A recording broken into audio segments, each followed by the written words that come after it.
Welcome to the Arsenal show. We are live. It's the penultimate. Well, it's not penultimate, is it? That's the last game. We've still got two games left. Yeah. 2 games left. Did you think we'd be at this point in the season, at the start of the season? Many of you didn't. Many of you doubted us at the halfway point. Many of you doubted us a few weeks ago. But Arsenal stuck in strong and they're still in the bout. Yes, we have to potentially pin our hopes on a team who has conceded 7 goals in 2 games against Arsenal and Liverpool to potentially stop Manchester City. But we're not. We're going to leave it down to that mob down the road because we don't want to give them that joy of potentially helping us out to win the Premier League. We're going to have to do it on our own.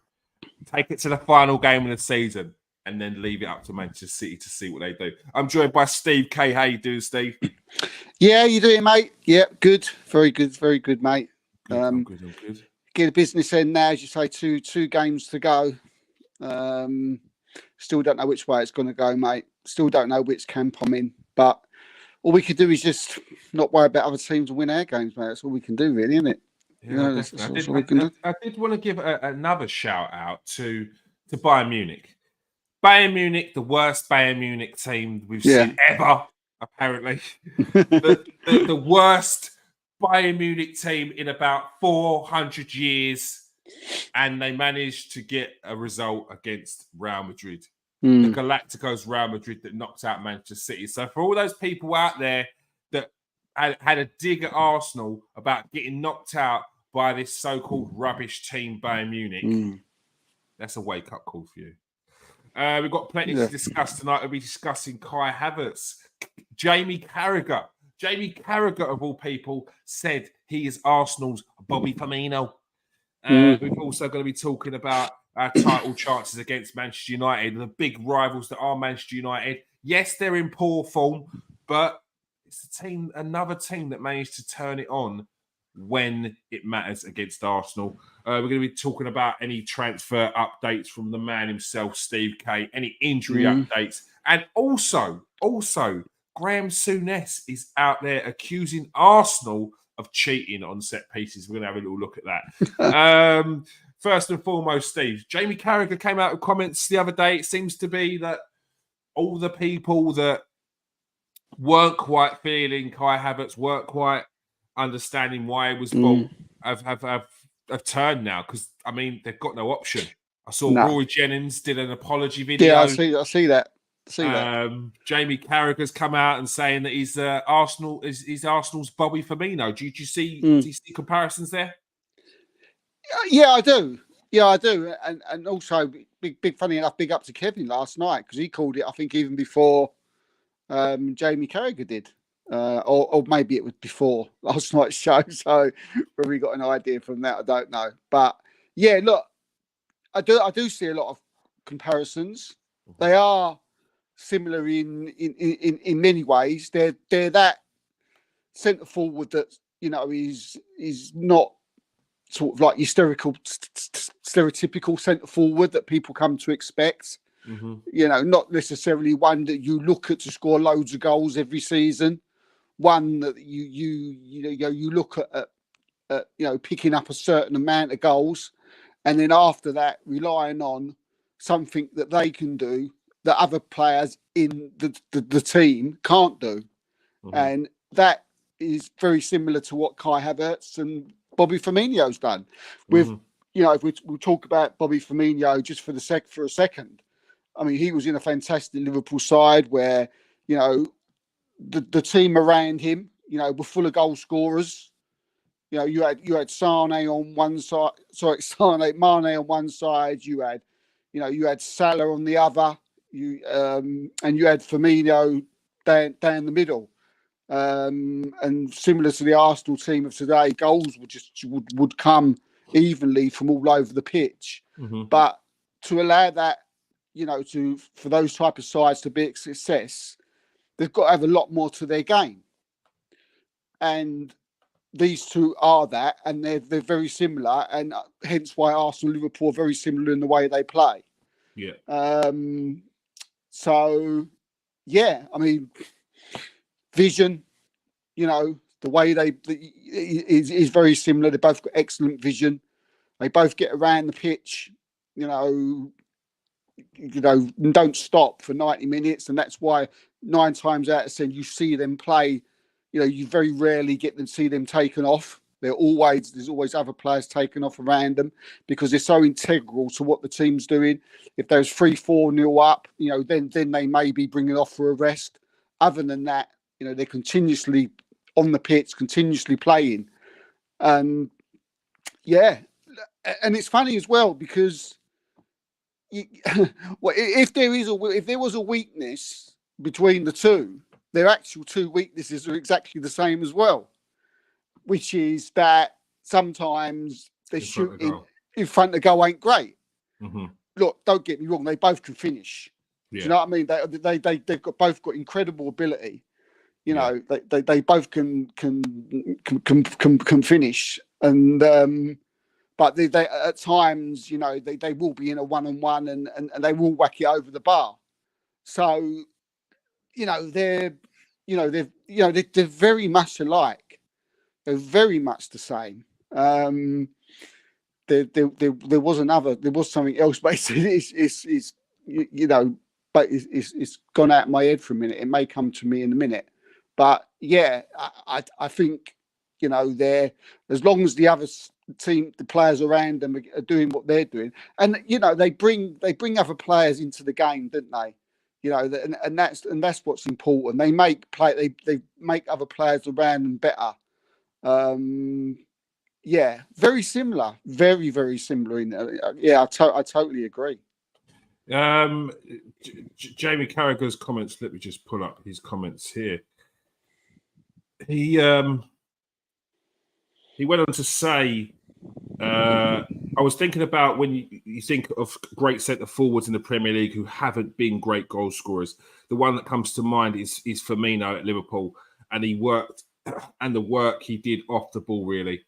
Carragher said on Monday Night Football. And you see what what Havertz is doing off the ball.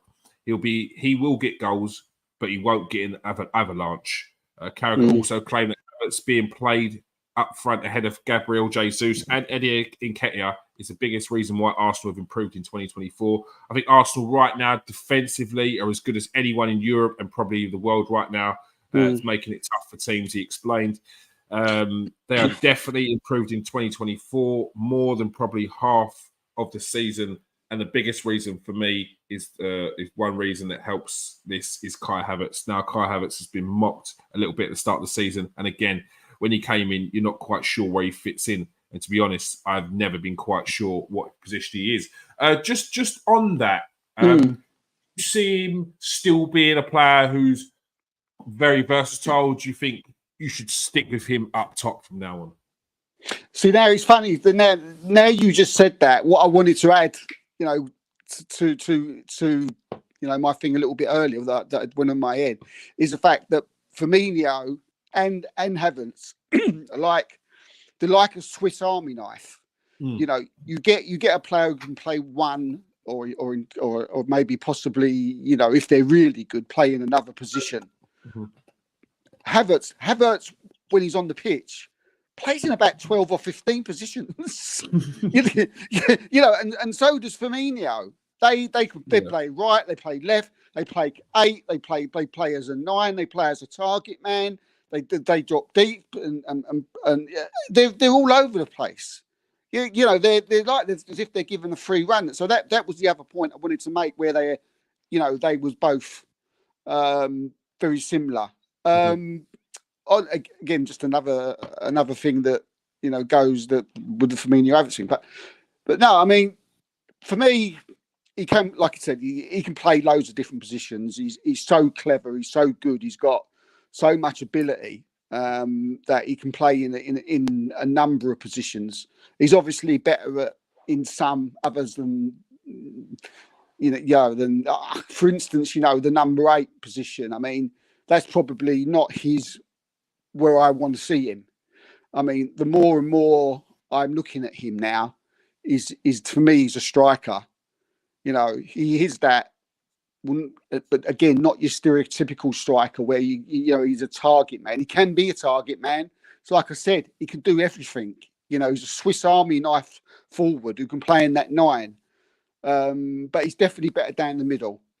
And then you can just let him roam and do his stuff. I don't want to see him in the 9. I mean, in the 8, he could play the 8. You know, I even in the game against Villa where I didn't want to see him there, he did some good things. Do you know what I mean? But it was just that Jesus didn't have a good game that day.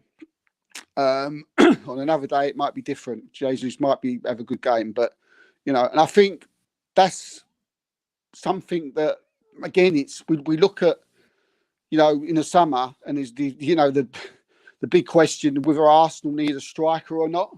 I definitely feel that Arsenal have changed their thinking about the type of striker they want now because they've seen what Havertz is doing. Because what Havertz is doing is something that this is the best I've seen Arsenal for, you know, many years since the Invincible side. And I really think, you know, that it's the signings of Rice and Havertz is massively, you know, something to do with that. But I definitely think, I don't know what you think, but I definitely feel that he's better down the middle because he can do it. He can drop deep. He can go wide. He can do loads of different things. To say, but where he is, but starting down the middle, let that be his place. Yeah, I think it's a tough one. I think when he's played deeper, I think he's played really well in those positions. The problem is with that, people are looking for the big stats, the key stats to validate as to whether he's actually played well in those positions. Like when he played in 8, many people were saying he's playing well, and then you've got the other half that are saying he's doing nothing. He's not playing rubbish, but he's not doing nothing. And that's I don't know. I feel like it's one of them players where you're not watching him because you're watching for the goal. You're watching for the assist. Yeah. And if he's not bringing the goal and assist, then you're thinking, what is he bringing to us? He's 65 million. He's meant to be a Xhaka replacement. He's not done this. He's not done that. Yeah. I think that's where the comparisons were coming in. Yeah. So I like him up front. He's not an out-and-out centre forward. He drops in a bit as well, which is really good. He's really good on the ball. Off the ball, he's excellent. Good in the air. I would like to see him score more headers because he's got that presence and he's got big height. He's strong. Yeah, he's strong. He's got that bit of nastiness about him, which to be a top player, you've got to have that in your locker. Look, I just think it's similar to what you're saying. I think he's such an asset to have in the team where he can play in multiple positions, even on the flanks. We've seen him come in. And Saka's gone off, and Havertz has moved to the wing. So look, I think there's plenty of opportunity to see him in all different positions. But for now, he's sticking where he's playing best and where he's helping the team the most. Because I do think that when you've got Partey and Rice in there's no reason to not play that. Unless you're going to put Jorginho instead of Partey, or which we won't see, or Jorginho and Rice, or Jorginho and Partey. Sorry, no, that won't work now. So I'd prefer to see a Partey and Rice in midfield and a Havertz up front at the moment. I know he also likes to play Trossard in the 8 as well. It's very hit and miss, that one. I prefer not to see it. I prefer to see Trossard in more of an attacking position on the left, or even as a false 9. So look, I'm loving Kai Havertz. I've always, because of the player that we saw when he went to Chelsea from Leverkusen, before he got to Chelsea, there was so much hype around him from Real Madrid, from Premier League clubs. It was just a player that you just, whatever club he went to, you knew he was getting a good player. And to see him go to Chelsea and just not even come close, not even half the player that you thought he might be, you knew there was something in there. And then you saw little bits, you saw the deft touches, you saw the movement, you saw the intelligence on the pitch. Yeah, that you knew that eventually we were going to have a very very decent player. But I think he's doing more than what I thought he was going to be doing at this part of his career at Arsenal. I didn't expect this level so early, and big plaudits to Mikel Arteta and Eddie Gaspar for getting the signing done, and Mikel Arteta and his coaching staff for bringing the player out in him, because it wasn't going to be an easy, quick fix. This is a player who was confidence was shot. Like, it was shot. He was. I understand. I never understood people that didn't give him a chance or automatically were like, no, he's this, he's that. We've seen him in the Premier League. We've seen what he can do. He's not good enough. But I can understand the people that were getting frustrated that he was keeping it too simple. Because there's such a thing as being too simple, and being too simple is actually a detriment to the team sometimes, because you slow down play, you don't make the pass that should be made because you're just trying to keep the ball. You don't want to make a mistake, and there were a few games where he was getting to that, and then he got out of that very quickly. It's always the same people, isn't it? It's always the same. It's always the same people. The same people who were slagging off Havertz were the same. Were exactly the same. I mean, I ain't going to name any names, but I could easily name them. Were the same people who were slagging off Arteta when he first came to the club.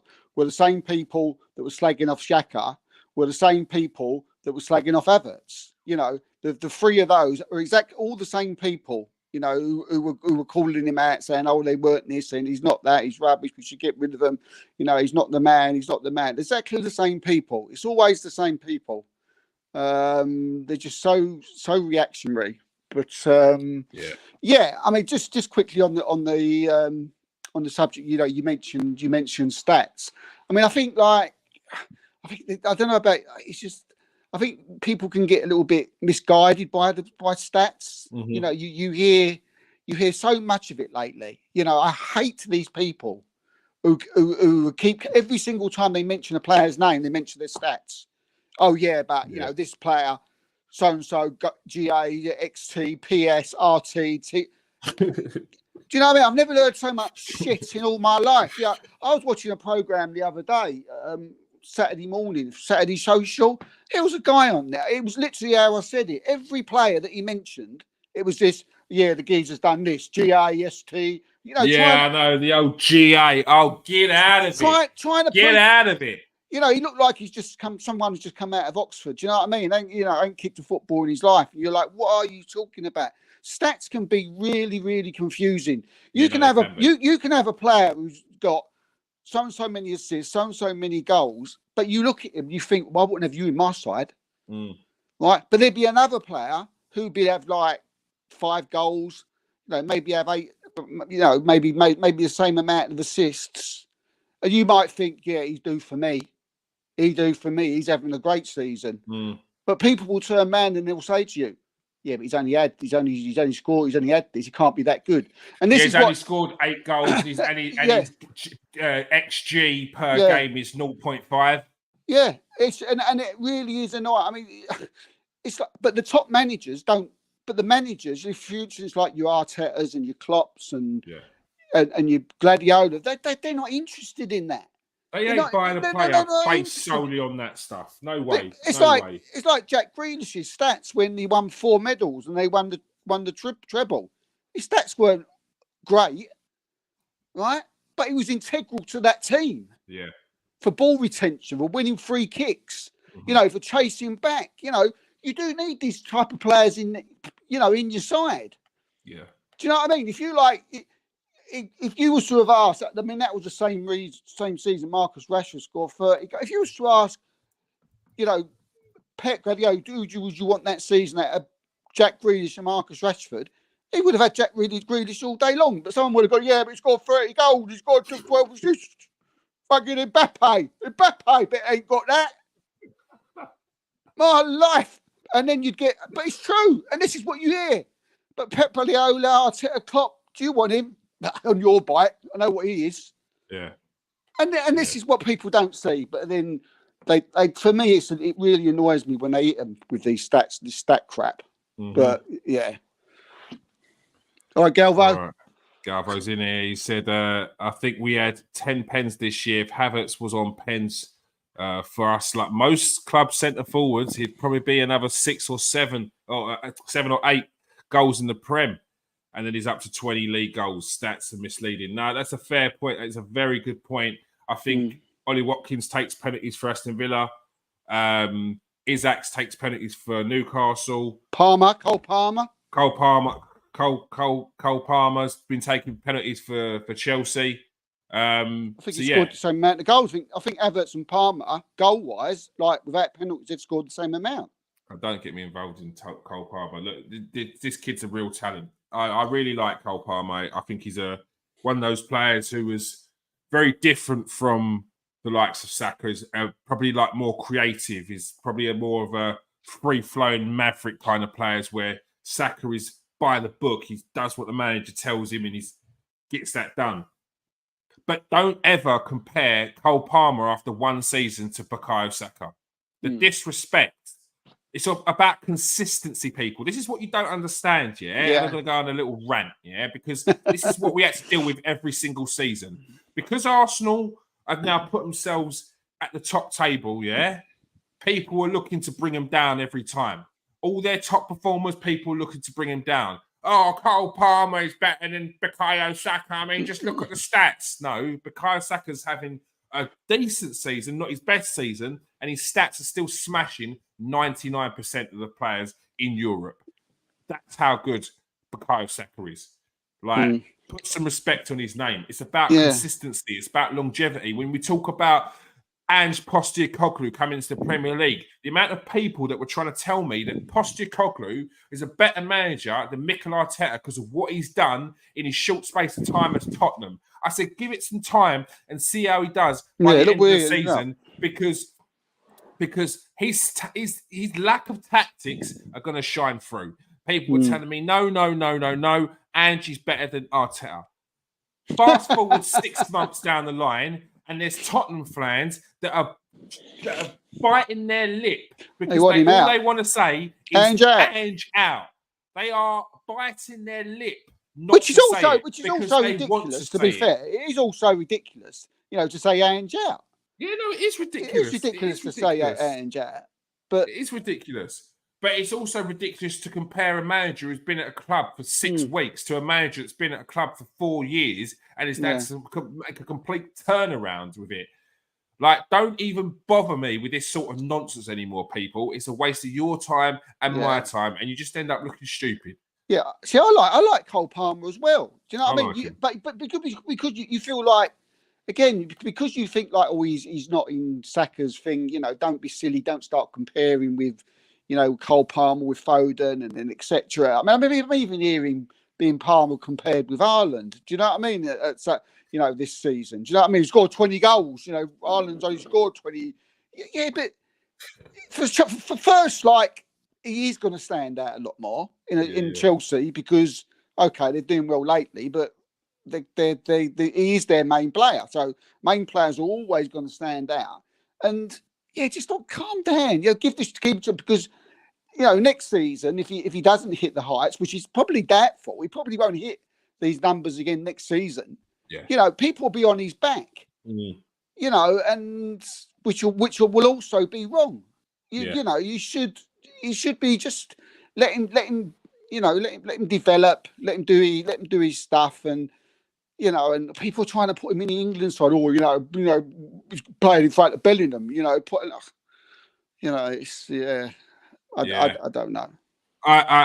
Look, like I said, I think there's one aspect of it. Fans are excited about their players looking good. Feel free, crack on, enjoy it. That's all I'm saying. Enjoy it. Enjoy what your club's doing. If Tottenham fans was excited about Ange Postecoglou and what he was doing at Tottenham and seeing some free-flowing football in comparison to what you'd seen with your serial winners in Jose Mourinho and Antonio Conte, and you're excited about the prospect, then live. 100%. Enjoy it. Yeah, I'm not here to rain on your parade. It's when you start making comparisons to my manager.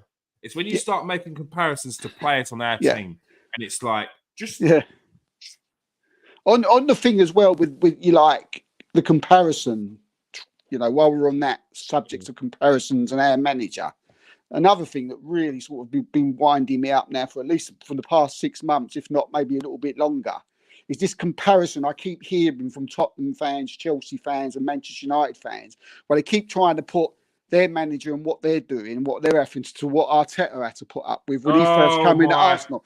Any new manager that comes in, wait until stop comparing. Stop comparing. Oh no, it's nothing like it. Right, I've run out of breath now. Right, I'm just like, fill your boots because I can't. You know, I you try and explain it, but it's like there's no point there. You know, Ten Hag's got nothing. You know, Ten Hag, Arteta, nothing, nowhere, nothing to do. They're not even in the same ballpark. Same happened last year with Ten Hag. Ten Hag, look what he's done with Man United. Ten Hag. First season. They said they was going to win the title when he turned up. Yeah. We're going to win the title now. We got Ronaldo, we got Sancho, we got Rashford scored 30 goals. Arsenal came in right. We had like I don't know. We had like Firmino. We had Ainsley Maitland-Niles, Mustafi and Scalacci, and like Socrates, Schumacher, David Luiz. Bloody hell. David Luiz. We had to beg David Luiz to stay. We had Guendouzi. And they had Ronaldo, Sancho, Casemiro. Who else did we have? We had Kolasinac. Hilarious. Get out of it. Don't ever compare your team to my team. And Liverpool, we're going to get the same with when Stock comes in. Stock, look what Stock's done. He's going to win the league. No. When he comes in, we're going to get the same thing from Liverpool fans. Stock after 5 games, Mikel Arteta after 5 years. Get out of it. Get out of it. Don't fool yourself, people. Don't fool yourself. Just how much did Ten Hag on top of that money? How much did he spend in his first year? It was about 300 million, wasn't it? Let's just get on to Ten Hag, yeah. We had Arteta had 2 loan deals. He was allowed in his first year at Arsenal. Yeah, Ten Hag had 350 million, and you still by Crystal Palace and half of that team he bought. I went online yesterday afterwards, and there were still people saying, no, give him a chance. Let the new people come in and give. I wouldn't give him £1 to go and get a pint of milk because he'd get the wrong one. It'd be off. It'd be off milk. He's bought in, Anthony. He's bought in. Who else he bought in? That goalkeeper Unana. He's bought in. Hoyland. Hey, to say that Hoyland is Haaland from Wish is a disgrace. That is a piss take on Wish. Mason he ain't even Haaland from Timu. Like, do not even do that to Wish. Don't do that to Wish. Mason Mount, mate. Mason Mount. And by the way, on the Super 6 last week, we said that he was 35 million. No, 55 million. Mason Mount, 55 million. An absolute dog signing. I thought it was ridiculous. 70. 55 million. Mason Mount. Oh yeah, no, they are. The thing is, I reckon whatever the new manager comes in, he's going to get a tune out of Mason Mount. It's the ones that are absolutely dog that you won't get a tune out of. It's you the can blow all it's sorts the of whistles, and that dog ain't barking. It's the overhype, mate. Anthony, bin, Unana, bin. Like, stop. I can't hear any more about their centre backs when you went out and bought in back Johnny Evans. Like, I know that, do you know that what? Martinez is out. We're going to get on to Man United in a second. Do you know what? I don't like many United players, but one person I love. I absolutely love him. Christian Eriksen. I love him. Do you know what I mean? I really like Christian Eriksen. You know, what have you done to him, Manchester United? What have you done to that bloke? He looks about 50. He looks old. What have you done to that man? Very quickly. Yes. Jesus Christ. Now that we've spoken so well of Man United, Steve, the rivalry. Now, what rivalry? I know what you're saying. Not as in the now rivalry, but the old rivalry. The rivalry that many youngsters may not know about. I don't know. Arsenal that rivalry seem to, when it comes to playing Man United away from home, it don't matter what Man United it is, it's a bit of a struggle. Do you think Man United are going to be a hard task when it comes to Arsenal playing them at Old Trafford? The theatre of nightmares at the moment? Yeah. Do you know what? Do you know how I see this game playing Manchester United now? Sure. Do you remember, right? Do you remember when you used to go away to Burnley or away to Stoke? Yeah. Or away to Bolton? Yeah, tough game. And you knew they'd be shit. Yeah. You expect right? You should be winning. You know they're shit, right? But you know deep down. But you know that something could happen. Yeah. You had that little bit of fear in you that something could happen. Man United, that's what you are now. That's what you are now. We're going to the ground. We're going to the ground with a leaky roof, right? Where you sit under and get soaking wet, right? Just like you used to say to me, "We're going to Stoke on a rainy, on a cold night down on Tuesday." Yeah, we're going on a rainy night in Manchester. That's how it feels like now. We know they're rubbish. We know they're crap. We know they're awful. We know their stadiums falling to pieces. Do you know what I mean? So, yes, we had a rivalry with them at one point, but to me, right? It's just that's you always have. I always have a fear about anybody we play. It could be anybody. Yeah. Anybody. But that's how it feels. I remember when Arsenal used to, like the Invincible era, and we used to go to Burnley or Bolton or Stoke, and you used to think, they could turn it, or Wimbledon. Player Lane. That's what Old Trafford is. You're Player Lane. We're going to Player Lane. They didn't have a leaky roof though. They fixed their stadium. But you best hope this doesn't come back to bite us in the arse. Simon says, I don't think Manchester City are going to drop any points in the remaining games. I don't have any confidence, and I'm not putting any hopes on Spurs. But just back to Manchester United, right? But carry on that. They got players on their day who can do what a Burnley and a Bolton and a Stoke can do. So who in Man United's team do you have concerns about, or do you think this is if Arsenal lose, that's self destruction? No, if we lose, not even lose. If we drop points, if we lose or drop points, it'll for me it won't. It'll just be we've lost. Now we can't win the title. Yeah, and we've lost it to a team similar to Burnley, Stoke, and Bolton. because they're that bad. They drew to Burnley. Oh, at home. It's worse. Remember the Sam Allardyce Bolton days?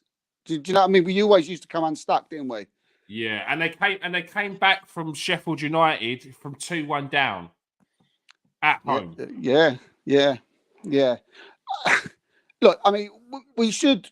We should go there, mate. We should win. Kick down the door, still 3 points, and just come out. But football's football, isn't it? We know, that you can go anywhere.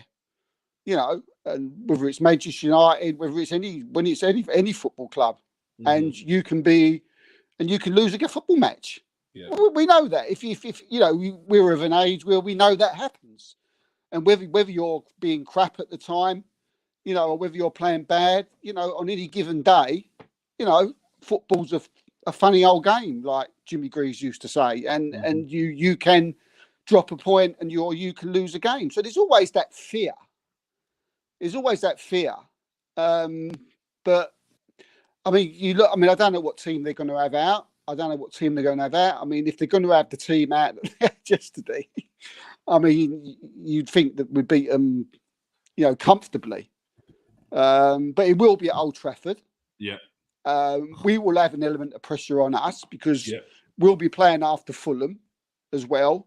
You know, it'll be interesting. Whatever the game the Fulham score with Manchester City, it'll be interesting. But yeah, look, we're playing Manchester United at a really, you could say a good time or a bad time. They're dogs at the moment. Yeah. I mean, the game yesterday, and I got to see the second half, and it was just, it was bad. It's bad. It was bad. I honestly don't know how he's still got a job. I honestly don't know. Do you know what was embarrassing? Do you know what's embarrassing? Do you know what was really embarrassing? That it was expected? No. At the end of the game, the fans, the fans clapping them at the end of the game. The fans were like cheering, weren't they? You know, after they got beat 4-0, and everyone. Sarcastic cheer. No, they was clapping. That unbelievable. Do you know what I mean? They was like everyone was like, oh. Do you know? I don't know what it was, but they was clapping and clapping. Maybe they were clapping Crystal Palace. No, the actual players went up to the fans to little clap them, like as you do at the end of the game. Oh. And all the Man United fans had stayed behind, and they was like, come on, boys, get your heads up, type of thing. Do you know what that reminded me of? Do you know when you play in the third round of the cup and you're playing Blythe Spartan and you just spanked someone 6-0, someone like Sutton United or Blythe or Accrington Stanley, and then you get the non-league club go up to the other end, and the non-league club are going, yeah, well done, boys. We just got spanked 5-0. It's Manchester United. Yes. What an embarrassment. Yeah, it'd be even more of an embarrassment if we were to drop points against them when we want to win this title. I think Galva makes a fair point. Lads, I think we have 4 wins at Old Trafford in the entire Premier League. 2 FA Cup wins as well. A lot of PTSD there for us Gunners. Exactly. That's how I'm feeling. But when I speak to United fans, they're like, nah. You cannot lose to us. I'm like, yeah, but it's at Old Trafford. You could not drop points to us. You need to kick down that door and take 3 points of us. I get what you're saying, but it's Man United at Old Trafford, and I think that's where the worry is. I do expect us to get 3 points, but I don't think it's going to be as easy as what people are making out. No. Man United fans are just saying that so they can have like an open top bus parade for ruining their season. But the funny thing is they're in a no-win situation, because if they do take points off of us, they give Man City the title.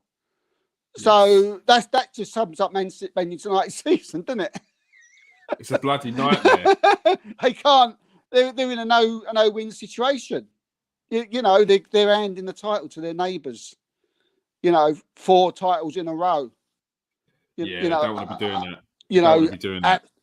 And giving Pep Guardiola, giving him something that Fergie's never done. Then now they've equalled their treble as well.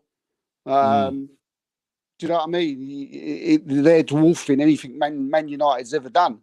So, yeah, maybe here's a bit of that. Maybe they're Dan tools. Maybe they just look. We're going to the Arsenal game, and at the end of the game, look. I mean, they have got a cup final in a couple of weeks.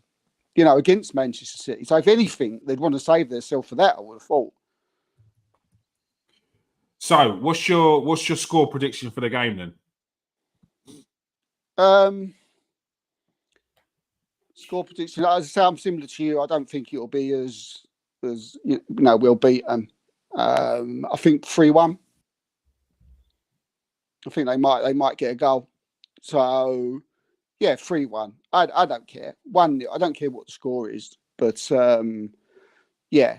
I mean, look, the gap between the two teams is bigger than it's ever been, isn't it? I don't think there's ever been a gap this big. I mean, Arsenal, when Manchester United have been good and Arsenal have been like bad, look, we've been shit in our Premier League season. We have, but we have never been this shit. Do you know what I mean? This Man United side is probably next to the one that got relegated.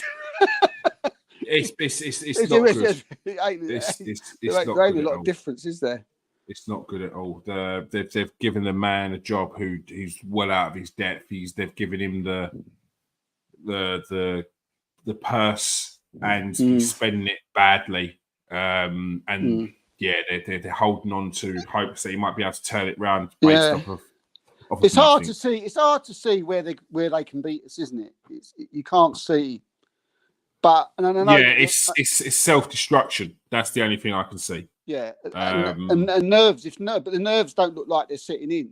Do you know what I mean? They don't, which is good. Which is really good. They're keeping composed. They're not letting them get onto them. Which is what you want. Yeah. This is progression we speak about. This is progression we saw from last season. The mentality progression, which is why I don't like the term the bottlers, because I just don't. As I always say, that Arsenal weren't predicted to come anywhere last season. All of those people that want to call us bottlers put us as sixth, even down to eighth, as low as eighth. People were putting us, saying that Aston Villa would take over us, stuff like that. So when we were in the title challenge, they say, yeah, but you change your expectations for the season. Yes, your expectations may change for the season, but your expectations don't go from wanting to be top four, the predictions that you're going to come between sixth and eighth, and then you're expected to win the league. It doesn't matter how well you're doing at any point. I don't want to hear no nonsense about days you spent at the top of the Premier League. It does not matter. Why does that matter? Why does that matter? How many days you spend at the top? Because they're digging, mate. You know, they're digging for something to find. Yeah, it's nonsense. It's absolute nonsense. You can't say that Arsenal bottled a league when you weren't even putting them top four. It's nonsense. Yeah. I'm not buying this season either. I've had it. Do you know what I mean? I've had it. If you lose, you're going to get it. Or if you lose, you'll never live it down. You're going to be a bottler. Your team may be bottlers and blah blah blah. Look, if United get something, fair play. If you win, fair play. But one thing will always be the same, right? At the end of that game, whether you win, lose, or draw, you'll still be shit, right? And we will next year be title challengers. That will never change. So drink that. Yeah, I think people need to understand that Arsenal are fully back now. This is not a one-off. They are. Now it's just about getting those titles. It's about winning those championships. It's about winning those cups. And the progression next season, I think, will be pushing on in the Champions League and potentially getting to a cup final and hopefully winning something, as well as pushing on in the title charge as well. So we will see. Hearing a little bit that Martinelli might play the weekend, which is okay. It's going around a bit. Okay, and I'm like, oh, okay. That he's just seen in training that he's been working a lot more with the first team, and he's not had the orange. Normally they have the orange bibs on if they're not going to be part. He's been so. What is Arteta thinking? Well, it can only be one thing, can't it? And that would be Martinelli in for Trossard. Maybe he's thinking of his pace. Yeah, I don't mind that. Look, I think we've got 2 games left of the season. Use all the tools that you can. If he thinks that Martinelli might be more impactful against Dalot, wouldn't it? Then so be it. If he thinks he might be able to get more out of him than Dalot. Dallow's quite a crafty sort of player, so maybe the thinking behind it is it might need just a bit more athleticism as opposed to someone who's a similar intelligent player might drop in, cut in a bit more. I don't know. Look, another thing I've just thought of is that if Casemiro is at centre back again. Oh yes. Then you just come to me while you was talking there. That would make sense because Martinelli would absolutely rip him pieces. Roast him. Yeah, he roast him, and he get pulled out of position as well because Havertz would pull him out of position all over the place. So put him out of position for Martinelli to get the gap. Look, I tell you what, we're like the 2 tacticians here. You know what I mean? Mikel, give us a shout. All right. Next up, Graham Souness has a few things to say about Arsenal and their tactics. He said that the Gunners have scored. Where is it? Oh, there it is. Liverpool legend Graham Souness has accused Arsenal of cheating at set pieces and slammed Ben White for his role in obstructing goalkeepers.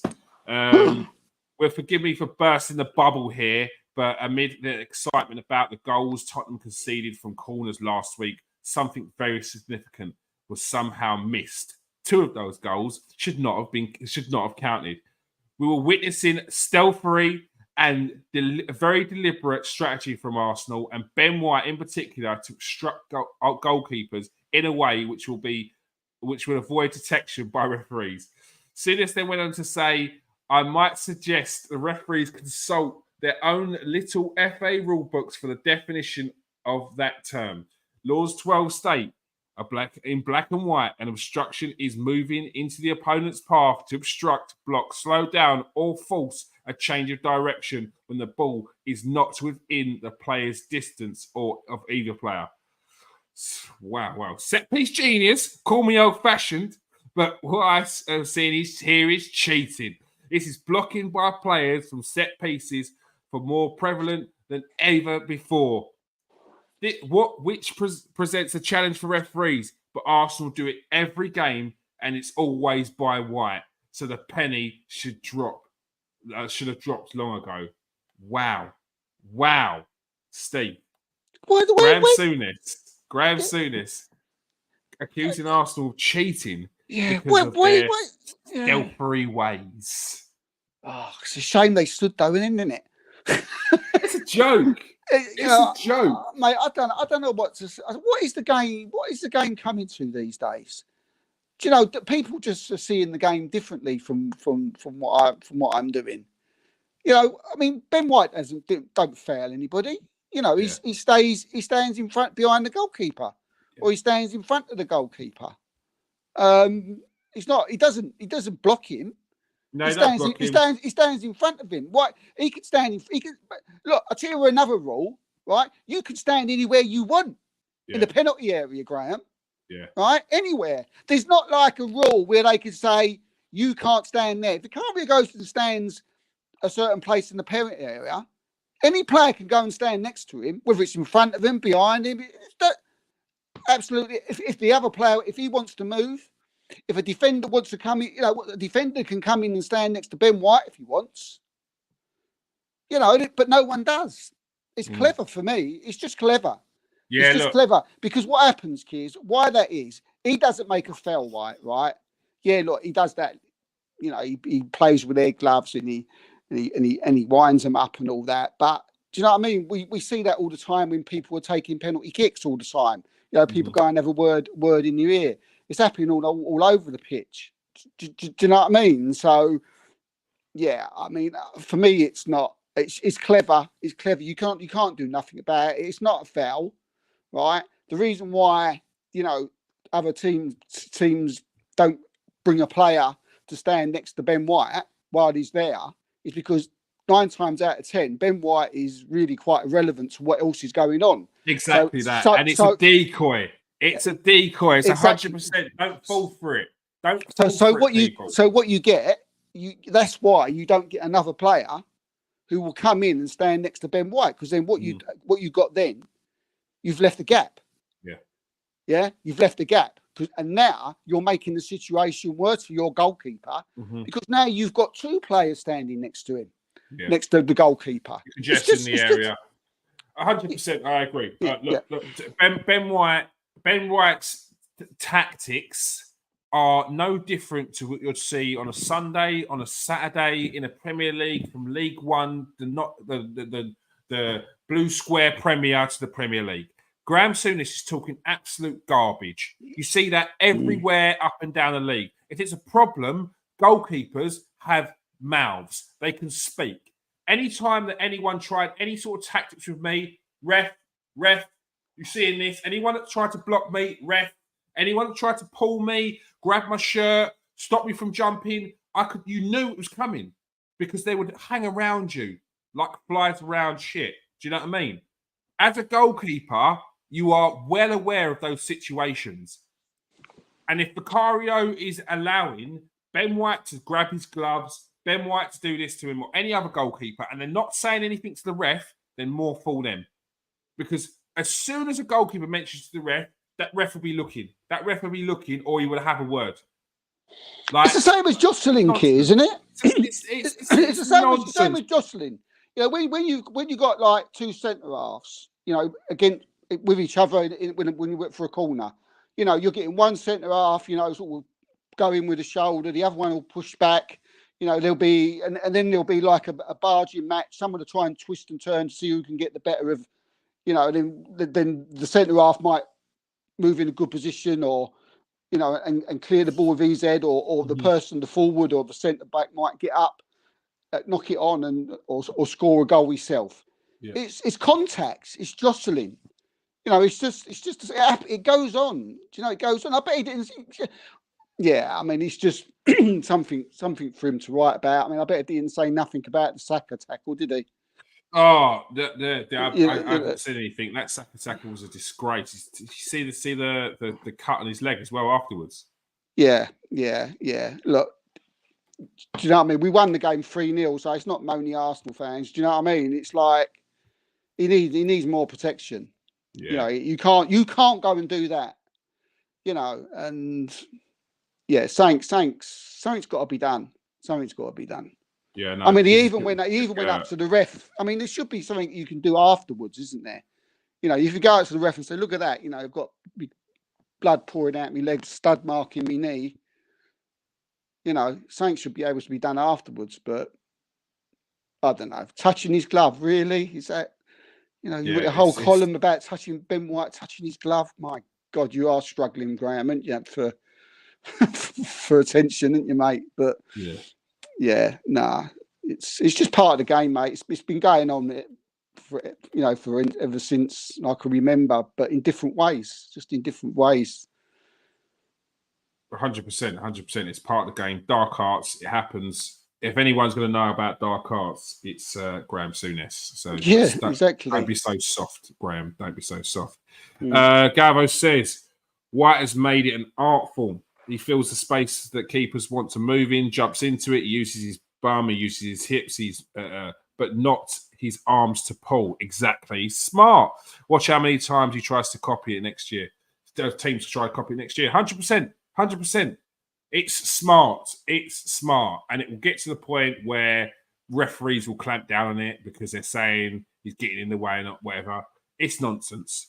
Nonsense. It's just a part of the game. It's just Arsenal thought of it before. Let's quickly, before we go, dig into a bit of transfer news. Steve, Thomas Partey looks like he's potentially going to be departing at the end of the season.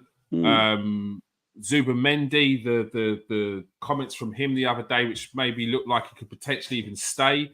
Is there any other names that are going about that could potentially be seen as a long-term replacement for Thomas Partey?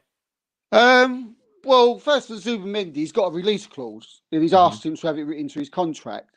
So to me, that's a little bit of I don't know what to believe there, because if someone triggers it, I think what Zubimendi actually did say, he said, if Real Sociedad want to sell me, he said, I'm happy here. I'm happy at Sociedad. But if Real Sociedad want me to go and want me to move on, then that's another thing. Well, they've had a release called put into your contract, mate. So if someone comes in the summer and triggers it, the likeliness is you're gone.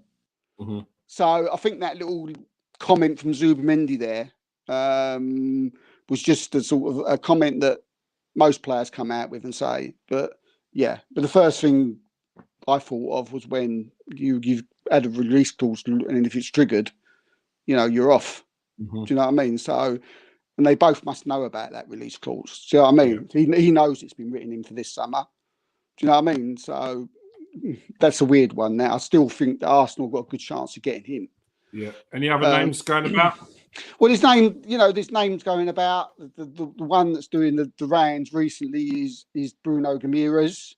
Yeah. He's obviously going to cost a lot of money. I'm not hearing anything. There's a lot of it on X going around. I'm not hearing much on it in a minute. He will cost a lot of money, and his release clause is only sort of available for a month, and that's from June till July, or maybe even less than that. Actually, it may be the first 2 weeks of the month. I'd have to look into it. Basically, it's only available for a short amount of time during the window, and if it's not triggered by then the release clause is null and void. So there's him. I'm not too sure if he's the type of player that we want. He seems a bit, there was we could have had him a couple of seasons ago, and we decided not to in the end. And that I think we could have got him for 35 million then. So I don't know why we would pay over 100 million for him now. So I'm not too sure on that. So yeah, and other than that, there's a few like Kone that's been looking into. They do like Kone. Onana, like I said on the show before, I still think it's a non-starter. I might prove to be wrong, but again, he's actually, he can't even get a game for Everton at the moment. So, and they're asking for like 60, 70 million. So a lot of Arsenal fans like him and want him. For me, I'd be wary about, thinking that he's the right man for Arsenal as well, especially he hasn't had loads of experience. I'm pretty sure that Arsenal would want a player with experience and played in big matches, Champions League. That's not Onana. And the Douglas Luiz one's still gone quiet. But look, it's still very early in the window, mate. Do you know what I mean? So there will be they're looking. They're all names that there will be other names that will come to fruition in the next few weeks. So yeah, I still got a sneaky feeling that Zubimendi's the best one for us, because of the price and the release clause, and the long-standing interest in him. And I just think he's the right fit. But we'll see. Or maybe Partey will stay. Who knows? I don't know. Well, we will see. Another name that's been going around is Joshua Zirkzee from Bologna. Have you heard anything much about the young striker? Only that there's an interest and they like him. Again, nothing concrete, nothing my end anyway. I've seen a lot of people reporting that Arsenal have had these talks and that talks and that they're interested in him. They've had scouts, they've looked at him, but not much more than that. And at this stage, I wouldn't say he was a guaranteed. He probably got more chance of him coming than a lot of the others that some of them are being mentioned. Again, interest. But at the moment, we'll have to wait and see. But nothing major from my end, anyway, on him. I'm not even sure. Have you seen him play? I've not even really seen the guy play that much. I've had a couple of people reporting on. They like the look of him. That he's got quite a bit about him. Good physical presence, good intelligent player, and they see it as someone who could potentially come into the club and appreciate just being at the club, rather than someone who's chomping at the bit a bit more like Eddie. And I don't mean that it's in a bad way, and it's not someone who's going to sit there and just be happy to be there. But do you know what I mean? Like, understands he's at Arsenal now and not at Bologna. Understands not just a given that you should be starting week in, week out, and there's players above you. So I think that's the type of player that you'll see come in. Yeah, I think that the Tony ship has gone. I mean, me and you never thought the Tony ship was. I'd actually never heard anything much about Tony. I don't like his attitude. No. I mean, either. I mean, the only article I ever did on Ivan Toney was the fact that at the end of the window, where no one had actually gone and offered this ridiculous amount of 100 million that Brentford were saying they wanted, I was told that that they would sit down with Arsenal at 55 million, and that's when I did an article on that, but nothing came of that. So I don't think personally Arsenal were ever interested. Yeah. from what I'm here. And Osimhen's, again, I don't think he's probably the right fit for Arsenal.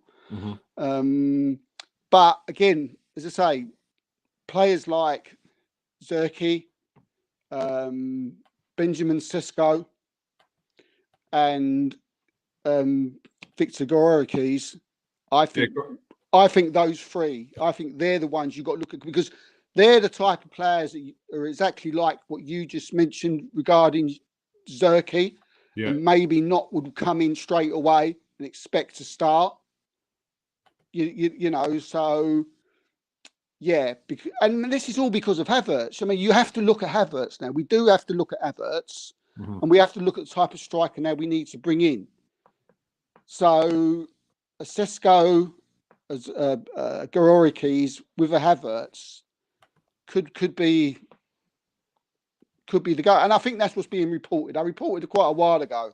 Yeah, I was just about to say on Goroukis. Have you heard anything else or anything more on it?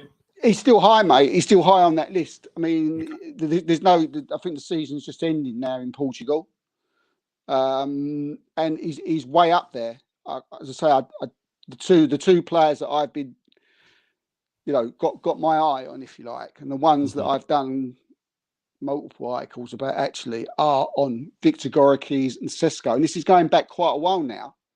And recently, you've had your Ornsteins and your Fabrizio Romano both come out and mention the same two players, Goroukis and Sesko. And Goroukis is the two players to watch out for. That's the two to watch. It could be like what's the word? Smokescreen. Yeah. For someone else. But with Arsenal, it seems to be that they plan very much well ahead, and they don't really divert from those players unless those transfers can't go through, and then out of nowhere you'll see a random player. Yeah, but you're spot on with Goroukis and Sesko as well. Everything's aligning. So I was told something months ago now on those two, and they were the two I was sticking. I was telling people that it's Sesko and Goroukis. Forget this Isaac, forget this Osimhen, forget the Tony. These are the two, and they've been scouting these two now for a long while. Arsenal, Goroukis and Sesko. They've been watching them, and as I said, I've spoken to David Ornstein on this, and I've said, look, you're nicking my story, mate. What's going on?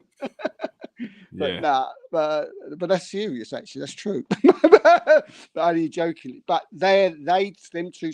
I say it could be smokescreen. Yeah. Arsenal are like, they couldn't. But the Goroukis, Sesko, and they do fit for me the Arsenal way we're playing at the minute, with the way that Havertz is doing his stuff. They're very similar. Sesko is very Havertz like. Yeah. So it's like they can, and when we talk about plan Bs, and it's funny, I was saying to someone the other day, people say, but we need something different. We need a plan B. We need a different striker who can do this, who can do that. But we spoke about at the beginning of the show with Kai Havertz. He's a striker that can do so many different things. He can be your hit man. He can be your one you hit. In the air. He can get balls on his head. He can hold players up. He can run in behind. Do you know what I mean? He can do all that. Do you know what I mean? So you've got like a plan A, plan B, plan C, plan D striker. And these two as well, I mean, I'll keep going on about them, are that as well. They're A, B, C, D strikers, where Osimhen and Tony, not so much Isaac, but I can't see Newcastle setting Isaac. That's why I'm saying I'm not too sure on that one. But Osimhen and Tony are like centre forwards, your classic centre forward. Yeah, and that's it. And that's it. Anything that Arsenal seem to be bringing in now are players that can play in multiple positions, just because you've got to be equally as good in, say, your defensive position as you do when you move into midfield. If you're going to progress into different positions up the pitch, it can't be a weak point when you've moved in different positions, which is why, especially at Arsenal, the players that they bring in play multiple positions. And I think that's what you've got to be looking to. I'll ask you, mate. I think we still know that Bukayo Saka, we need somebody, don't we? We need a right a right-sided player. Been a lot of talk of Elise. Okay. But as far as what I'm concerned, Elise wants to play in the Champions League. Yeah. Which is a tick for Arsenal. But he also wants to be. But he also, at each stage of his career, wants to be a starter. Yeah. Right. Don't ring true to me. So that Elise for me is, look, Arsenal love him, and there's nothing more than Arsenal would love than to buy him and to have that rotational thing with Saka. But Elise, I can't. I just don't. It don't fit. I was going to ask you, do you think Jesus can do that job? I was just about to say, I think Jesus can do that job. Look, I think people were very quick to get rid of Jesus, and they were quick to get rid of Jesus last season when he weren't scoring goals. But I think he's such a danger. His dribbling is some of the best I've seen in the Prem. His footwork, and he can get into space and manipulate the ball in certain areas which people just can't do. And I think he's just a valuable player. I look back to when we had Sylvain Wiltord, and when Sylvain Wiltord came into the team, he was our main striker. Then a legend himself came and joined the club in Thierry Henry, and Sylvain Wiltord had to be moved to the wing. But Sylvain Wiltord on the wing was a decent player, still was a very good player. So I don't see it as a case of, we've got someone in up front, we've got to move him on. I see it as, we've got someone in up front. Now we've got another option. You can play on the right as well. You can play on the left. You can play up front. I like Jesus and I like his attitude. So I definitely don't want to see him go. Yeah, no, I don't want to see him go. I mean, Neto would have been the perfect one for me. Yeah, but he's too many injuries. Coming from Wolves, I think he'd probably, jump at the chance even now, even if it meant him doing the rotational thing because of his. His injuries. We can't sign a player who's had three bad knee injuries in the space of about 3 seasons. Like that's crazy. It's crazy how many games he's missed. Do you think it's like that ship sailed as well? The Neto Tonys. I hope the Tonys. Like you, I don't think the Tony one was ever on. No, I don't. I think it was an easy name to throw about because of his ban. Because of Arsenal need a striker, and it was just an easy one to throw about. But the profile doesn't work. Profile of the player, look at the profile of players that Arsenal bring in. None of that says pay 70 to 80 million for a 28, 29-year-old. And people will point to Jorginho, but Arsenal bought Jorginho. It cost us 20 mil or 11 mil, whatever it was. It was Trossard that cost a bit more, 20 mil. Yeah, I'm here in West Ham. Mate. I'm here in West Ham for Tony. That makes more sense to me. That makes more sense to Tottenham, West Ham, Chelsea. That makes more sense. Not Arsenal. No. And one more before we gave Eddie Nketiah being linked in a move to Ipswich. Have you heard much on that one, Steve? No, that's a new one on me, mate. Right. Let me quickly pull up the story then. That's a new one to me. It probably wouldn't be a bad one, actually. I know Leicester were interested in him. Oh, really? Well, yeah, because, obviously Vardy's coming towards the end. Vardy's 38 now. Yeah. Do you know what I mean? It's all very well. I think they're going to give him another year's contract. Out of, what's the word I'm looking for? Just for... Thank you very much, Jamie Vardy. Type of thing. Give you another year. Play for another year.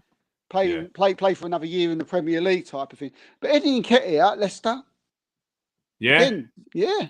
Yeah. I mean, what's the story? It says Ipswich have secured back-to-back promotions and a return to the Premier League after almost 24 years. That's crazy. They have big plans for the transfer window. Kieran McKenna has masterminded the Tractor Boys' success, and the club are planning to back their manager with some exciting additions to the club.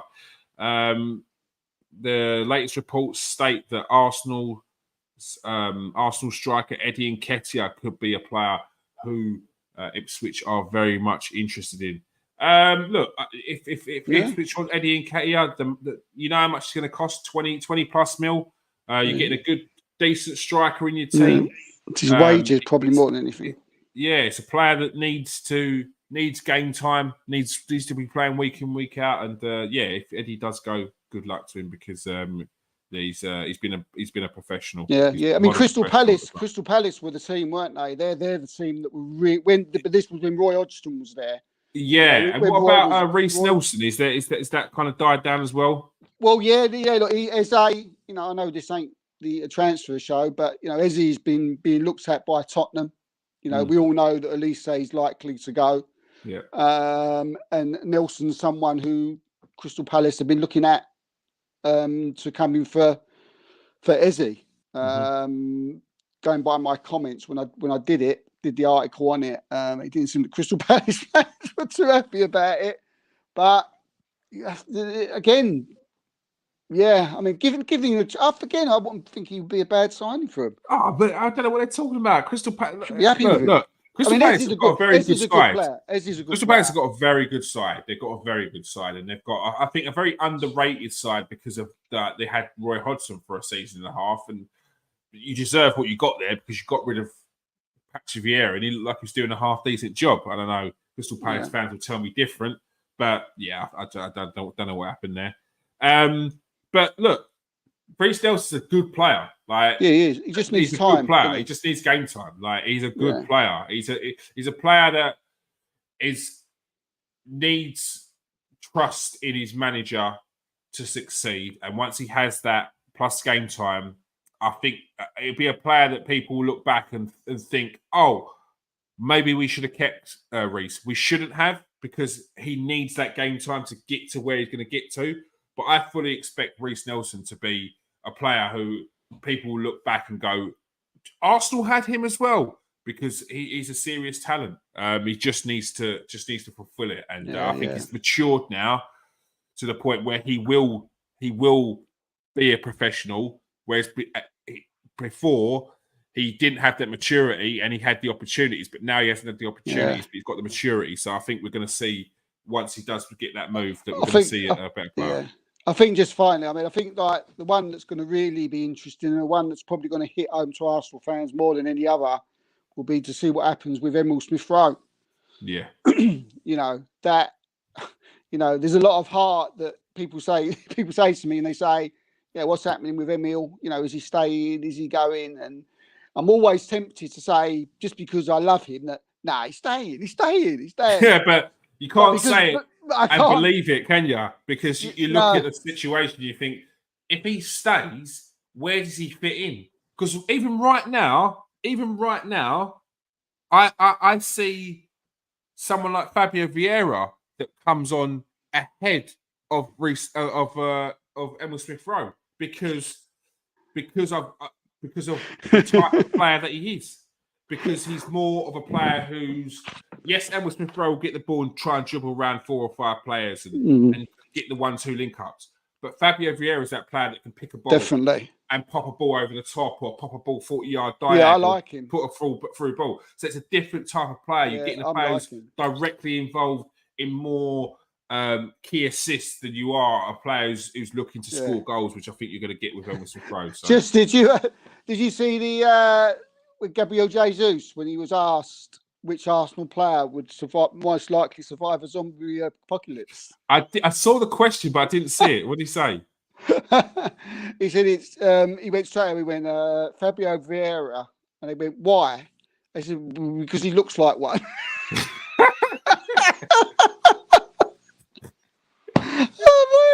He's fat. I tell you what, he's absolute bastard. Him and Jorginho are just like, they're like Lauren Hardy. The two. I always remember when he was having his driving test. He come past. That was quality.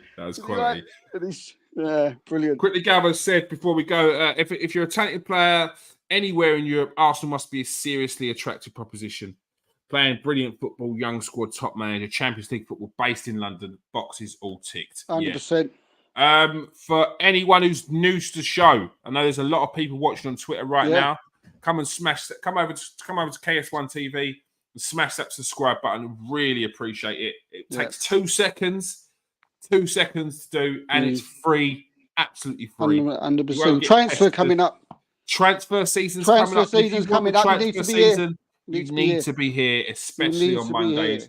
and especially on Tuesdays as well, we're going to be talking transfers non-stop. Arsenal transfers, and you're in the best place to get Arsenal transfers. Yeah. Steve K is on the button when it comes to anything Arsenal. And on Mondays as well, you know, if you want to hear about other teams. Yes, if you want to hear about other teams, we've got Super 6 podcast. And eventually, once the season finishes, we'll probably swap the Super 6 podcast to a transfer special as well. So make sure you hit that subscribe button. Make sure you hit the notifications, because there's no one out there apart from the likes of David Ornstein and Fabrizio Romano who get news quicker than Steve K. And even then, Steve is first sometimes as well. Yeah. So I remind them as well. People, he does remind them. And to be fair to him, especially David Ornstein. David Ornstein has held his hands up and said, Top work, Steve. Top work. So it's a little bit of credit, David, every now and then to go a long way. But make sure you go and follow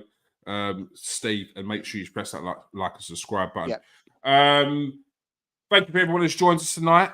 Thank you for everyone. Thank you for Galvo in the comment section. Yeah, nice. A regular Galvo. Appreciate your comments, and good to see you as well, Simon. Yeah, get on here sometime, Galvo. If you can come on, we might even come on one day. Get on there, Galvo. Show us your face. Galvo, we'll see you I'll see you on TikTok, mate. Just drop me a message. If you what was I saying? Steve, thank you for joining us tonight. Cheers, mate. Pleasure. Let's do it. Let's do it Sunday. Let's get that win. It is big game against Manchester United. Make sure you join us for the post-match reaction of that game at Old Trafford, where Arsenal could put one foot in the final game to make that final game even more exciting, as Arsenal try to win the Barclays Premier League. Oh, what's he saying? Oh, loves the show. Boys. Loves the show. Appreciate that, Galvo. Cheers, mate. Thank you very much. Thank you for joining us tonight, people. Peace out. Stay safe and wash your hands.